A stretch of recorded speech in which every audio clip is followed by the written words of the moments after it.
அமைதியான கிராமம். இரவு சரியாக 12 மணி. ஒரு பையன், ஒரு பொண்ணு.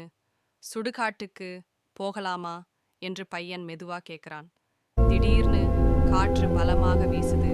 மரங்கள் பயங்கர சத்தம் போடுது. சுடுகாட்டின் வாசல் முன்னால தெரியுது. உடைந்த கேட் மெதுவா ஆடுது. இருவரும் மெதுவா உள்ள நடக்கிறாங்க. அடி சத்தம் மட்டும் கேக்குது.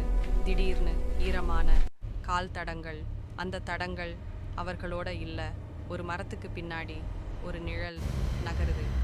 பொண்ணு பயந்து பையன் கையை பிடிக்கிறா. யாரோ சிரிக்கிற சத்தம்.